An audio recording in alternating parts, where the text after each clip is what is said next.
Él no es beligerante, es brillante. Y eso aterra a las personas. Es el epítome del sueño americano, pero también es la personificación de la pesadilla americana. El señor Trump debe entender que el mundo no gira alrededor de su pene. Nunca antes lo hubiera visto y pensado, ese es el hombre que quiero que sea presidente. Pero en serio, ahora lo adoro.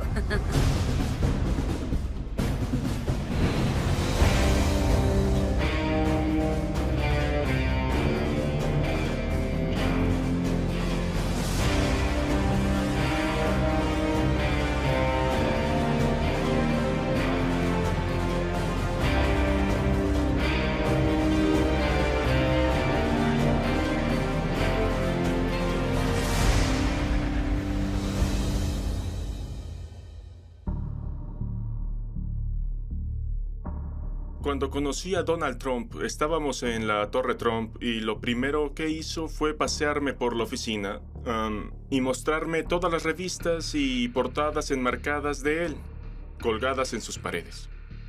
Lo que hay que entender de Donald Trump es que tiene un alto sentido cinemático de sí mismo. Lo que más le gusta es estar en casa, comer hamburguesas y ver filmes. Antes de que se dedicara a los bienes raíces, quería entrar al negocio del cine.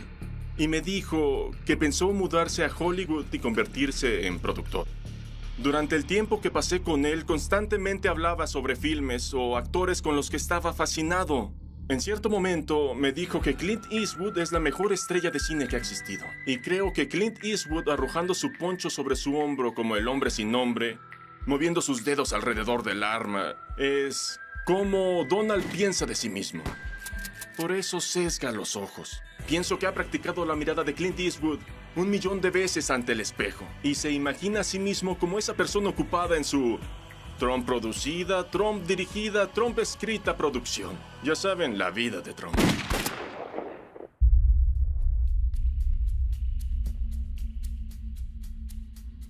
Conocer y estar cerca de Donald Trump es siempre ser la audiencia de su autocomplacencia. Terminé en un viaje por helicóptero con Don King y Donald Trump y fue surrealista. Porque en todo el vuelo estuve sentado ahí, viendo a uno y al otro hablar de lo grandes que eran. Y no lo digo negativamente, solo se promovían a sí mismos, ni siquiera se escuchaban. Hablaban sin parar. Cuando llegamos a Atlantic City, él dijo, da una vuelta, por favor.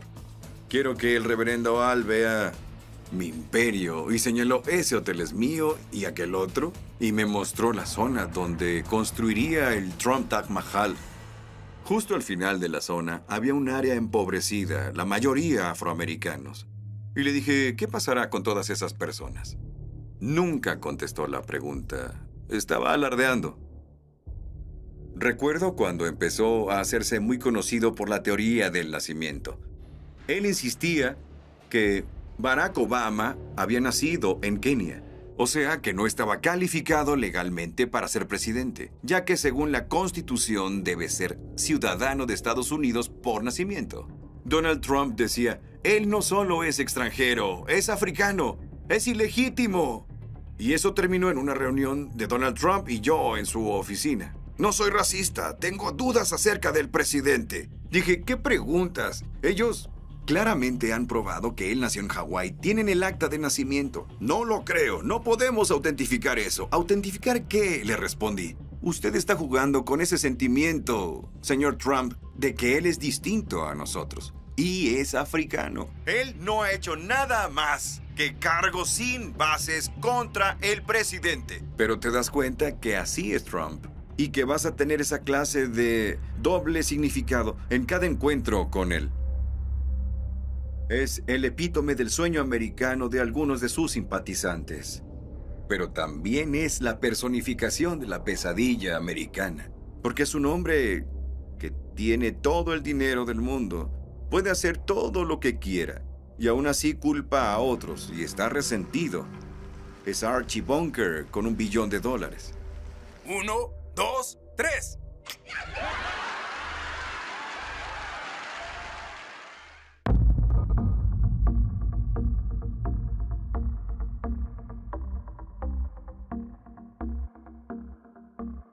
Sabía de él porque en mi clase de negocios tuvimos que estudiar un libro llamado El arte de la negociación, uno de sus libros más exitosos.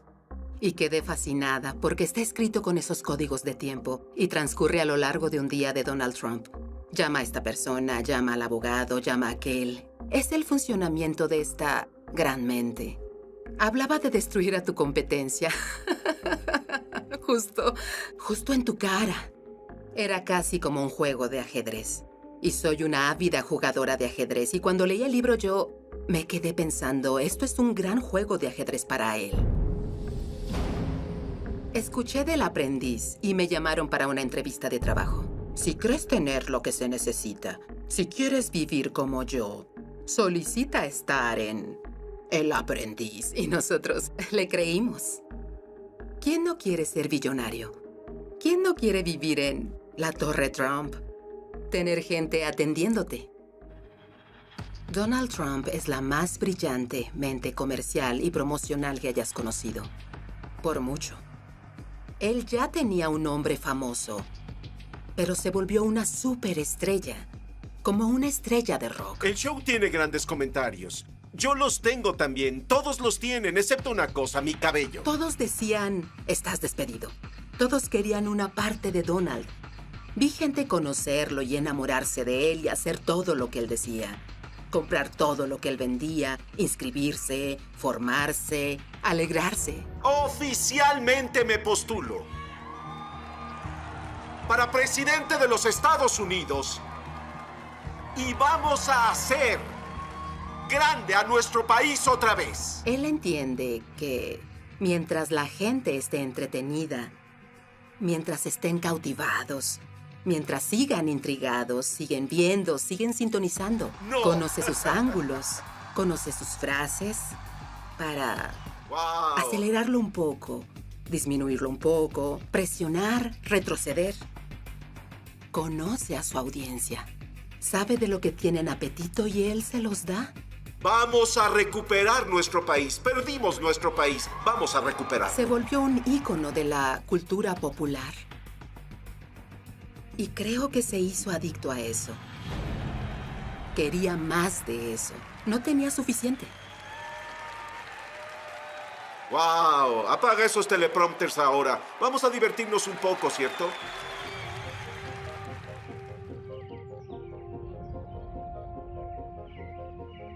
Esta es una de mis posesiones más preciadas. Aún lo tengo bajo llave.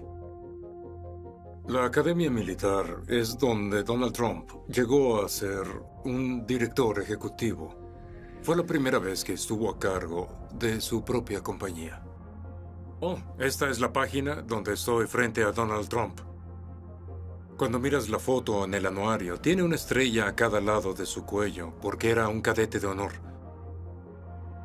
Donald Trump era un líder natural. Explotaba su sonrisa y sus diferentes atributos para llevarse bien con todos y parecía agradarles a todos. Tenía 17 años y unos 40 de nosotros bajo su mando. Era mi capitán, así que lo conocí bastante bien. Donald era un tanto rebelde y él necesitaba saber cómo canalizar eso. Siempre me llamaba para ser el hombre en una misión. Incluso entonces, tenía a todos cooperando y haciendo lo que él necesitaba que hicieran. El sistema de valores que teníamos era nunca mentir, engañar o robarle a otro cadete. No era una regla, pero estaba en nuestra sangre. Uno de los cadetes le robó a otro cadete un encendedor Zippo. Lo llevé ante Donald Trump y luego Donald dejó bastante claro que nadie haría algo, nadie dañaría a este chico y todos obedecimos. Donald lo llevó a la oficina administrativa y él fue expulsado. Vivíamos un estilo de vida muy reglamentado. Al amanecer tocaban la trompeta. Debíamos estar formados 15 minutos después, listos para la inspección. No ibas a casa los fines de semana. Si tenías suerte, tus padres iban a visitarte el domingo y te llevaban a almorzar. Sus padres iban frecuentemente. Eran unidos y amorosos, en especial su madre. Donald era muy conocido y querido. Fue elegido como el Don Juan a fin de año, aunque no había chicas en la escuela. Yo oí a Donald Trump decir que algo de lo mejor que le pasó fue ir a Nima, a la Academia Militar de Nueva York. Los valores que recibimos al estar en ese ambiente, durante ese tiempo, sé que hasta hoy siguen en la sangre de Donald Trump, igual que en la mía. El nudo de mi corbata es un nudo doble Windsor. Está impreso en nosotros, así la anudábamos a diario. Si Donald Trump usara una corbata hoy, la usaría con un nudo doble Windsor. El Donald Trump que vemos en televisión hoy es la misma persona que siempre fue. Soy muy rico, se los mostraré en un segundo. No nos equivoquemos. Donald Trump es de una familia muy rica y no de cualquier familia rica. Fred Trump amasó un patrimonio de $500 millones. La riqueza de su padre y las conexiones políticas de su padre fueron el núcleo para que Donald Trump pudiera levantarse y conseguir tratos. Solo quiero seguir ocupado y activo, interesado en lo que hago y es todo lo que hay en la vida para mí. En verdad, no busco ganar una tremenda cantidad de dinero, busco disfrutar mi vida y eso viene junto, es fabuloso.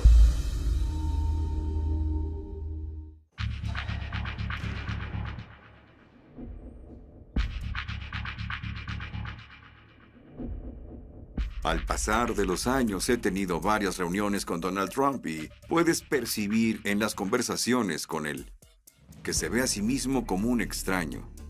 Al principio dije, son solo palabras, pero en verdad cree eso. Sentía que no era parte de lo que solían llamar la sangre azul que dirigía Nueva York. Y él quería infiltrarlos, pero ni su dinero, ni el glamour, ni el reconocimiento de su nombre nunca lo hicieron sentir que era parte del negocio de las bienes raíces. Sentía que él era el mejor y no solo parecía querer entrar a la fuerza, sino que quería mofarse de ellos y rehacer la silueta urbana, como Trump.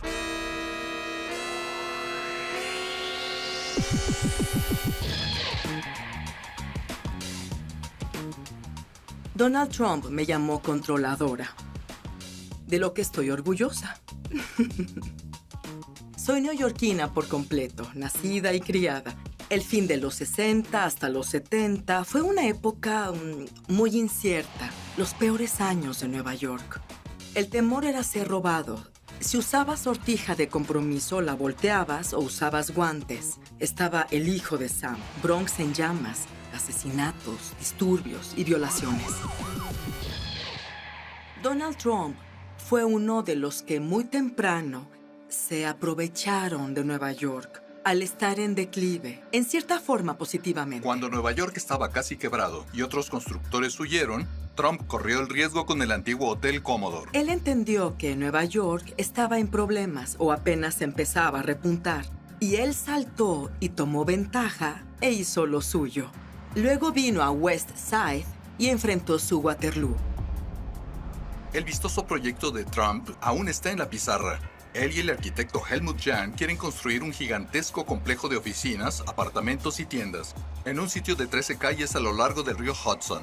Eso habría creado un muro de 20 metros a lo largo de West Side, bajo el cual habría un estacionamiento para 9,000 autos, un centro comercial de 185,000 metros cuadrados, sobre el cual habría un edificio de 150 pisos, el más alto del mundo, flanqueado por otros 6 edificios más altos del mundo. Habría diezmado por completo todo en kilómetros a la redonda, no solo West Side. Trump era una figura formidable en esa época. Se le preguntaba acerca de los ajustes en las regulaciones ambientales y la ciudad intentaba hacerlo. El esfuerzo para pelear con Trump empezó en mi mesa de comedor, de la forma que las peleas locales suelen empezar. Tendríamos eventos, haríamos peticiones, teníamos a Tony Randall, a Paul Newman, Bill Moyers, Lauren Bacall. En cierto punto tuvimos 7,000 miembros. No estábamos intimidados por él. No nos sentíamos abrumados por su prepotencia. Creo que es el nivel de competencia e impulsamos, presionamos y hacemos las cosas. Teníamos una misión, sabíamos lo que hacíamos. Demandamos a la ciudad. Esto incluía reuniones con Donald, que era tan arrogante como puedes imaginar. Tienes que empezar a presionar a esta gente un poco, porque solo están haciendo el ridículo en lo que a mí concierne. Trump aceptó nuestra visión alternativa para el sitio, que es esencialmente lo que construyó. Él entendió que lo que iba a surgir era un proyecto factible, mucho más razonable. Adoré ese momento. En cierto punto, él, de hecho, concedió. Sí, sé que ustedes hicieron este proyecto mejor. Y lo miré y le dije, Donald, algún día quiero que digas eso en público. Tengo 40 años de desgrabación fiscal. Me dicen, ¿cómo conseguiste 40? Y digo, porque no pedí 50. Fue muy fácil. Siempre le digo a la gente que quiero que en mi tumba escriban que Donald Trump me llamó controladora.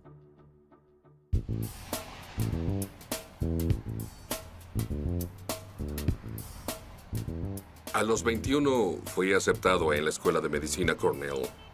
Así que me mudé a Nueva York, en Manhattan, en 1967, cuando se conocía como East Village. Fue una época turbulenta. Sentí que East Village era perfecto para un rebelde como yo porque vengo de una larga tradición de rebeldes, de personas que pelearon contra el gobierno y los poderosos. Donald Trump apareció en la zona de Soho queriendo construir una torre de condominios, disfrazada como hotel para eludir las leyes de la zona. Iba a ser un edificio residencial y no lo permitimos, creyendo que los de Soho éramos tontos y podía aprovecharse de nosotros. Lo siento, Donald, si alguien va a quedar como tonto eres tú porque no sabes con quién te estás metiendo.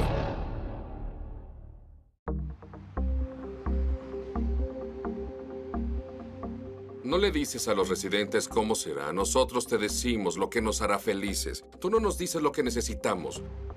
De inmediato demandamos al edificio de apartamentos. Sabíamos que iban a ser viviendas residenciales, no un hotel.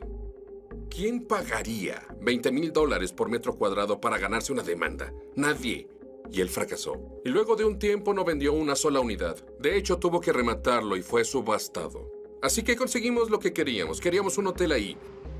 Es lo que conseguimos. Donald Trump no se salió con la suya. No tuvo su edificio residencial, solo se fue a la quiebra. Trump, solo haz lo correcto, obedece la ley. No eres mejor que los demás.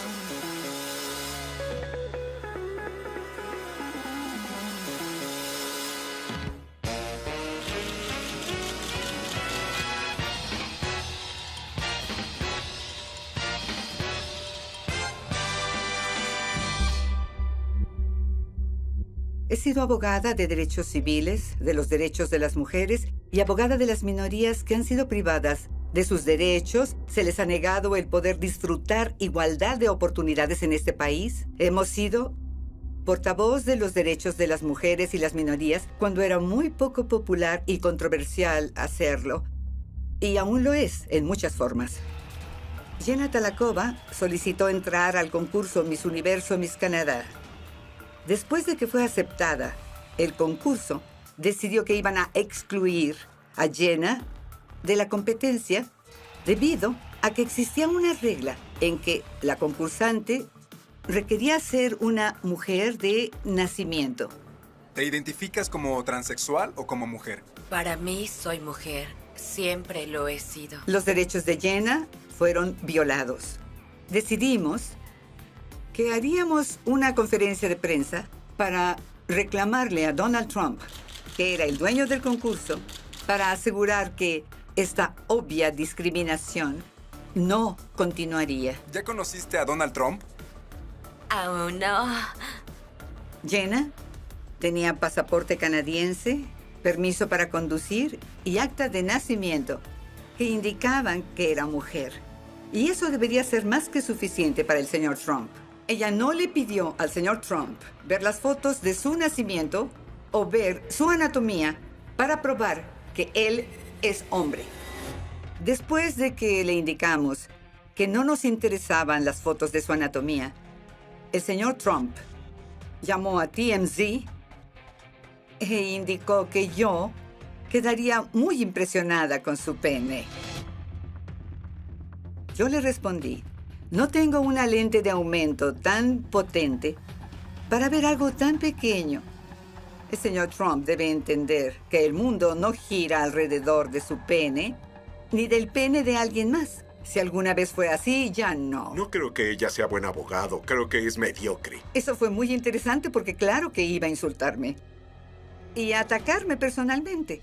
No me molesté por eso, porque el mensaje que me enviaba era: gané mi argumento y tengo razón. Al final, él aceptó. Creo que el señor Trump reconoció que el fondo de todo eso era un asunto de derechos civiles. Pero al mismo tiempo, había una cortina de humo creada por el señor Trump. Gloria se involucró 2 días después que la decisión fue tomada, así que es obvio que está en esto por publicidad. De saber que se involucraría, no habría tomado esa decisión porque es fácil ganarle. Esto es lo irónico. Tal vez 1 año o 2 después, yo estaba en el canal de noticias Fox. De pronto, el señor Trump entró al estudio donde estábamos sentados y pensé: ay, no me es posible advertirle a mi cliente. ¿Qué dirá él? ¿Qué es lo que hará? Y llegó, se lo presenté a mi cliente y él dijo: tienes a la mejor abogada que pudieras tener. Ella no descansará hasta que consigas justicia, así que no se te ocurra despedirla, porque nunca tendrás a alguien mejor. Y sonrió, me estrechó la mano y luego se fue. Por otra parte, lo que él decía cuando estaba a cuadro era muy, muy diferente. Tal vez el real Donald Trump es ambas personas.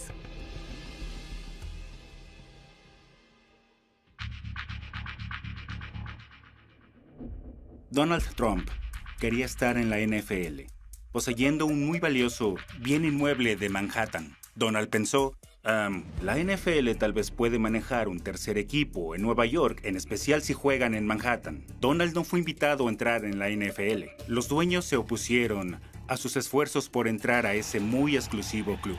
Habría un ambicioso en la Liga de Fútbol de los Estados Unidos empezando en 1983. Y de pronto él tenía un nuevo juguete, un equipo profesional de fútbol. Hicimos una gran adquisición. La NFL en su época más exitosa tenía 6 equipos. En su auge, en su nivel más alto, tenía 6 equipos. Ese es el número de equipos que debemos tener. No tenías que escarbar muy profundo para ver que había otra agenda. Y era su propia agenda. La exigencia de la USFL fue: jugaremos en la primavera cuando seamos el único juego en la ciudad, cuando no haya otros partidos. Él se apresura y de inmediato dice: si Dios quisiera que se jugara fútbol en primavera, ¿no habría inventado el béisbol? Siempre he pensado que la primavera es un desperdicio. Entré a esta liga bajo la base y la certeza de que creo que la liga debería hacerse en otoño, y así será. En los 80 solo había 3 televisoras. Todas tenían relación con la NFL. La USFL decidió hacerlo en otoño. Ninguna televisora los transmitiría. Los estadios no estarían disponibles. No tenían dinero. Ya habían perdido la mayoría de las cuentas, unos $2 millones. Trump dejó que la USFL demandara, clamando violaciones antimonopolio de la NFL. Basado en lo que todos me dicen y en el sentido común de la ley, no es virtualmente posible que perdamos.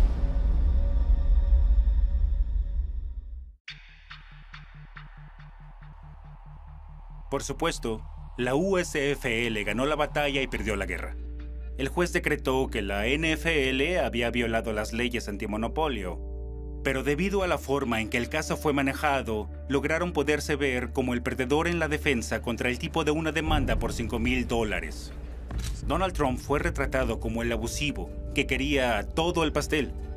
El juez otorgó $1 a la USFL porque en casos antimonopolio son daños triples, así que fue un arreglo de $3. Fue la muerte de la liga, llanamente. En el 2009, ESPN lanzó una serie llamada 30x30, una serie documental. Los ejecutivos de ESPN me pidieron dirigir una y dije: solo me interesa hacerla si puedo hacer un film llamado ¿Quién mató a la USFL?, apuntando a ya saben quién. Fui tras Donald y él se resistió. Tenía un experto asistente y yo escribía cartas, escribía emails, llamaba por teléfono. No hubo ninguna respuesta. Y yo pedía una entrevista por la próxima serie en Sport Business Journal. Extrañamente, el teléfono sonó al siguiente día y era el mismo asistente diciendo: el señor Trump lo verá ahora. Haremos esto rápido, ¿no? ¿Dónde está mi cámara? ¿Por qué eso no está en una base? Sentí que él no quería estar ahí. Todo le molestaba. Quería pasar a la siguiente pregunta, se veía impaciente, como un pequeño niño en detención. Conseguimos exacto lo que queríamos. Él se esforzó por defender su caso. Y luego yo le di el tiro de gracia, que era el cheque que el juez otorgó a la USFL. ¿Quiere verlo? Y eso debía causar una sonrisa, ¿no? Ese fue el punto de quiebre para él. Se fue. Tocándome el hombro con arrogancia, se fue de ahí. Y dijo, espero que entiendas que... Bueno, hice lo mejor que pude. Y le dije, oye, Donald, tú sabes que yo solo soy un cineasta y voy a ser tan objetivo como pueda hacerlo. Y vamos a tener un estreno ostentoso. ESPN te invitará, enviarán una limusina. Espero que nos acompañes. Dijo, eso dependerá de ti, ¿no? Le envié una nota y él me la regresó. Cuando Donald contesta una carta, toma su marcador negro mágico y garabatea sobre tu carta. Lo llamó un film de tercera, lo llamó deshonesto. Los mejores deseos, Donald Trump. Postdata, eres un perdedor.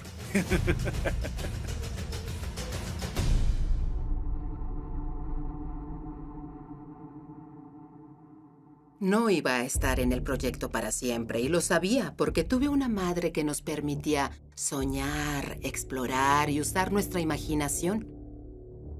Con toda mi educación, en realidad tuve mi primer diploma de la escuela de la adversidad. Aprendí muy rápido que el mundo era rudo y debe ser más ruda para sobrevivir. Entré a la Casa Blanca luego de mi maestría. Y tuve la oportunidad de ser voluntaria en la DNC y estar con una abogada de derechos civiles, quien me protegió. Ella me ayudó a entrar a la Casa Blanca y trabajar con el vicepresidente Al Gore. Y luego dejé la oficina de Gore y fui a trabajar para Bill Clinton. Esa fue tal vez la más turbulenta Casa Blanca en la historia reciente. Tuvimos una audiencia de acusación, por Dios santo. Y decir que estaba harta de los políticos es más que entendible. Escuché de El Aprendiz por mis colegas en la DNC. Ellos también eran personas muy ambiciosas y hablaban de este nuevo show que Donald Trump hacía con Mark Burnett. No les dije nada, pero pensé voy a entrar. Donald Trump quería a alguien que peleara por ser el director de su compañía. Gente parecida a él. Decir las cosas a la cara, agresiva. Sabía que mi presentación marcaría la pauta de mi relación con Donald Trump. Y tenía que distinguirme de entre las otras personas. Donald Trump no me intimidaba, el proceso me intimidaba. No había reglas claras, era lo que Donald Trump decía. Lo que él sintiera en ese momento es quien se iba a casa, fuera justo o no. Era el show de Donald Trump. Y eso me intimidaba. Sabía que siempre que entraba a la sala de juntas estaba en problemas. Porque entre más me ponía a prueba, más exitosa me volvía. Entre más agresiva era, más discutía, más peleaba. Yo era más insultante. Entre más grande era mi marca, entre más grande el nombre, más gente quería verme en televisión. Al final oí esas palabras fatales. Estás despedida. El gesto. Mi ambición siempre fue más grande que solo El Aprendiz. Estaba jugando el juego dentro del juego. No solo quería que los fans de El Aprendiz supieran mi nombre, quería que el mundo supiera mi nombre. Y la gente me preguntaba de Donald si realmente era así, cuando Donald está jugando el juego dentro del juego también. Y está ganando. Cuando no va ganando, cambia el juego y no puede seguirlo. No es beligerante, es brillante. Y eso aterra a las personas. Donald J. Trump exige un total y completo bloqueo de musulmanes que entran a Estados Unidos hasta que nuestros representantes del país puedan averiguar qué es lo que sucede. La gente está harta. Harta de que los políticos les digan una cosa y hagan otra. Pero confían en lo que él dice. ¡Usted es mi ejemplo a seguir! ¡Usted es mi ejemplo! La gente que apoya a Donald sabe que lo que él dice es lo que hará. Porque lo que ha dicho en el pasado siempre se ha hecho. Recuperaremos nuestros empleos, seguro los recuperaremos. Vamos a recuperarlos. Trump es la estrella de reality que esperábamos. Hay muchas cosas que veo y que mucha gente ve cuando observamos a Donald Trump, pero desde que se postuló para presidente, lo veo de una forma por completo diferente. No imaginaba que Trump tendría una posibilidad de ser un candidato serio hasta que dio el discurso de los mexicanos violadores. Cuando México nos envía personas, no envían lo mejor. No te envían a ti, no te envían a ti. Envían personas que tienen muchos problemas. Y nos traen esos problemas a nosotros. Nos traen drogas, traen crimen y violadores. Y algunos, supongo, son buenas personas. Eso no fue parte de su discurso preparado. Fue del corazón. Yo sabía, cualquier candidato que se postule y ponga los intereses de América sobre los intereses de extranjeros y de algunos plutócratas, sabía que subiría en las encuestas. Estuve rogando a candidatos republicanos presidenciales, rogándoles que eligieran el asunto de inmigración. Y no pude lograr que lo hicieran. Mientras Trump me ve ser entrevistada por Jorge Ramos y al instante pide una copia del libro Adiós América. El gran tema son los mexicanos violadores. 2 semanas después, él da su discurso anunciado, se sale del guión y empieza a hablar de la clase de crímenes, los narcotraficantes y violadores que México nos envía. Él usa el lenguaje del odio. Esto incitará violencia no solo contra mexicoamericanos, mexicanos, sino también contra migrantes. Y una semana después, cuando no se retractó con todo el mundo explotando, pensé, este es el candidato que he estado esperando. No es acerca de mí, sino de ustedes, créanme. Esto es un movimiento.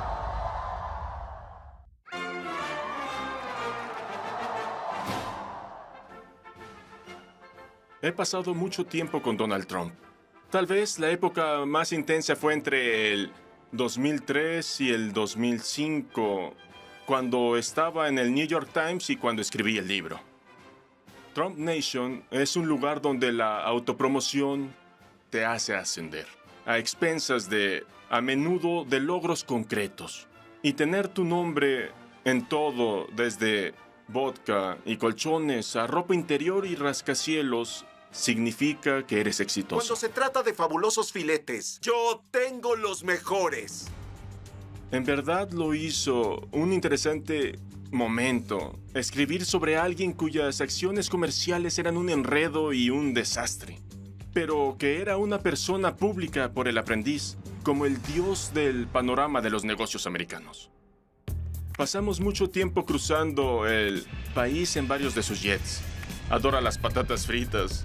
Tenía un saco de patatas fritas junto a él. Recorrimos Palm Beach en su Ferrari rojo. Creo que no sabe conducir muy bien. No dejaba de hacer rechinar los engranes cada vez que había una señal de alto o de continuar. Tenía muchos problemas para cambiar de velocidad.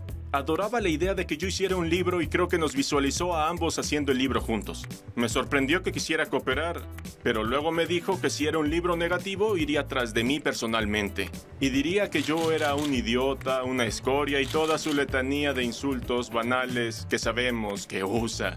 Dan Rather es un perdedor. Rosie es desde luego una perdedora. Es obvio que adora a Adolf Hitler de alguna forma. Justo luego de que el libro salió, me preguntó si podría enviarle la portada con él. Poco después de recibirla, me llamó y dijo, me encanta.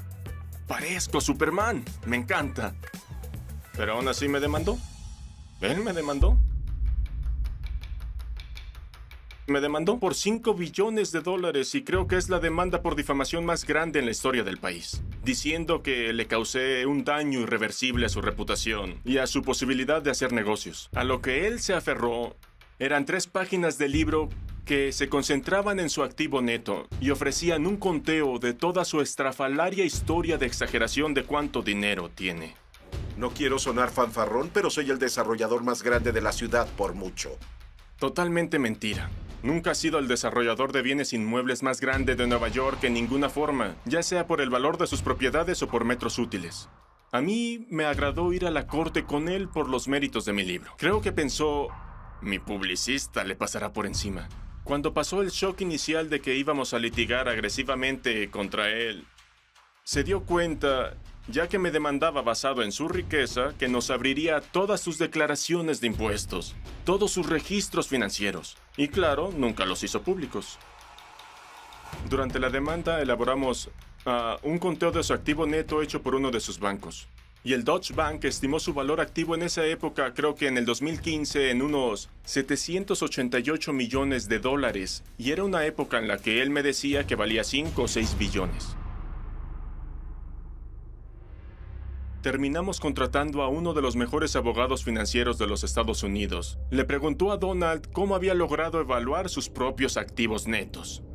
Y la respuesta de Donald esencialmente fue, pues depende de cómo me sienta hoy, y depende de cómo me sienta en cierto día de la semana, y en verdad depende de cómo me sienta cerca de mí mismo. Litigamos con Donald, le quitamos la corteza como a un viejo árbol y perdió.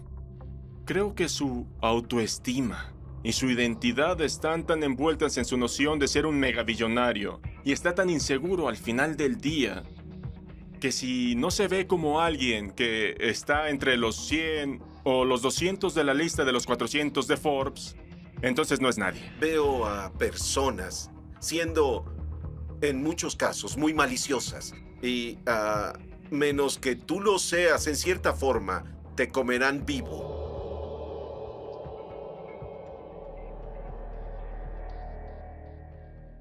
Se supone que los políticos hacen muchas promesas que no pretenden cumplir. No se supone que nos digan lo que en verdad traman. Nunca he visto a nadie como Donald Trump. Nadie más que un excéntrico billonario que en verdad ama a América podría hacer lo que él hace, porque los donantes estarían sobre su espalda diciendo, oh, no, ese no es nuestro mensaje. Eso muestra mucho carácter. Está dispuesto a perder dinero, a perder a sus amigos, en su vecindario. Él no adopta la posición popular. Me financio a mí mismo, les digo a todos los que creen que no. Son unas sanguijuelas. Nunca antes lo hubiera visto y pensado, ese es el hombre que quiero que sea presidente. Pero en serio, ahora lo adoro. USA, USA. Nunca estuve en eventos políticos donde la gente estuviera tan feliz, porque él al fin habla sobre inmigración, comercio, preocuparse por los americanos y a enfrentar con rudeza a los medios y a la rectitud política. Esos son los asuntos por los que la gente ha estado esperando a alguien que se ponga de su lado. En cada uno de sus mítines, ¿cuál es la frase con más aplausos? Voy a construir un muro. Eso los hace caer a sus pies. Siempre es la frase más aplaudida. Si se da cuenta que se ha extendido demasiado, que empieza a ser aburrido, dice algo que no agrada al público y quiere recuperarlos, empieza a hablar del muro. Será un muro real, enorme, fuerte. Nadie pasará a menos que sea legal. Nadie podrá atravesarlo. Y los medios se rehúsan a hablar de sus asuntos y voltean y dicen, ¿cuál es el atractivo que no entendemos? Pues hablen de cuáles son sus temas. Toda la candidatura de Donald Trump es el colapso del sueño americano. Y no en un sentido de cliché, ni siquiera necesariamente en el sentido monetario. Tener un empleo es importante. Tener autoestima es importante. Preocuparte por tu familia, por tu ciudad, por tu país, contrariamente a todo el resto del mundo. Es absolutamente imperdonable que ningún partido apoye eso. Y Trump está ya diciendo, voy a poner a los americanos primero. ¿Esa es su novedosa plataforma? Y no hay nadie que pueda competir con él.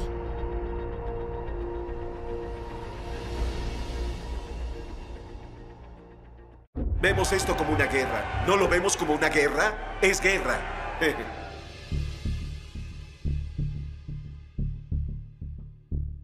Muchos en la población americana están muy molestos. Siguen enviando gente a Washington para cambiar las cosas. Y nada cambia. Solo continúa empeorando. Y a menos que tengas un combatiente, nada va a cambiar. América se ha vuelto muy parecida a la antigua Roma. La ciudad se está derrumbando y todos quieren ir al Coliseo. Es donde estamos. Donald Trump por casualidad entiende eso. Mucha gente dice que él tiene que cambiar ahora. Tiene que ser más presidenciable. Pero la realidad es que estamos en el escenario de las luchas de la WWE ahora. Y si no puedes hablarle al público de la WWE, no irás a ninguna parte, no importa lo lógico que seas. El mundo se ríe de nosotros. No se reirán si soy presidente. En verdad, creo que la estrategia de Donald Trump cuando se postuló para presidente fue que iba a desarrollar y construir más influencia política y hacerse un jugador real. Y creo que en alguna parte a lo largo del camino, él empezó a ver a esos públicos y vio gente llegar. Y en verdad dijo, puedo ganar esta nominación. Pero muy en lo profundo, no estoy convencido de que quiera ser el presidente. Creo que si despierta teniendo que conducir el país, tendrá pensamientos aterrorizantes, porque ni siquiera dirige sus negocios así. No es un dirigente, sino un incomparable promotor. Y no tiene que dirigir las cosas y puede escapar con el juego de espejos, y lo juega mejor que nadie que hayamos conocido en toda la vida. Tenemos enormes déficits, un enorme desempleo, tenemos un enorme problema y no nos respetan. Estoy segura que lo estaré denunciando los siguientes 8 años por hacer esto o aquello, pero sí creo que construirá el muro. Sí creo que llegará al límite. Espero que acabe con la inmigración musulmana, reduzca toda la inmigración, deporte a los indocumentados. Si le quitas las trabas a las fuerzas de la ley, nos liberamos de muchos inmigrantes ilegales. Y los americanos han estado rogando por eso desde hace mucho tiempo, pero los políticos no escuchan. Tenemos miles de personas intentando entrar. ¿Las dejamos entrar o no? ¡No! No me importa cuántas propiedades tengan su nombre. Dios lo bendiga. Puede ser tan rico como pueda. Pero otras personas también tienen derechos. Cuando ataca a las minorías o a mujeres que les niegan sus derechos, eso no es tanto una afirmación sobre su objetivo, sino se trata de él. Acerca de lo que está dispuesto a hacer, de cómo está dispuesto a hacerlo, la clase de persona que él cree que tiene derecho a ser. Una cosa es entretener, pero es muy diferente porque quien esté sentado en la Casa Blanca tomará decisiones de vida y muerte. Y eso no es un asunto de risa. Bombardearía para siempre. Irónicamente, lo que me asusta de Donald Trump es lo que le asusta al Partido Republicano de él. Es cómo haces para contenerlo. ¿Y cuánto durará esto? ¿Y a dónde lo conduce? Es como cuando de niño fui a Coney Island y subí al ciclón. No ves dónde va a terminar este viaje. Solo estás esperando a que termine y que sigas ahí. Es una lástima lo que sucede. Pero no seremos un gran país en 10 años si esto continúa. Siempre me preguntan si Donald gana, ¿irías a trabajar a la Casa Blanca? Y les digo, por supuesto. Creo que es una rara oportunidad para servir a este país que amo. Y también me gustan las armas y el dinero. Comercio, tesorería, defensa, departamento de Estado, lo que necesite, señor Trump, estoy aquí. Lo peor que puedes hacer es subestimar a Donald Trump. Nunca, jamás, jamás subestimes a Donald Trump. Creo que la Casa Blanca de Trump sería de unos 50 pisos de alto, pintada de dorado. Habría luces parpadeando por toda la avenida Pensilvania. Y el Air Force One tendría diamantes incrustados. Tendrías más conversaciones los domingos en la televisión con el presidente de lo que hayas querido en toda tu vida. Podría ser un buen presidente aparte de eso, pero cualquiera que crea que Donald Trump se irá, se equivoca en verdad.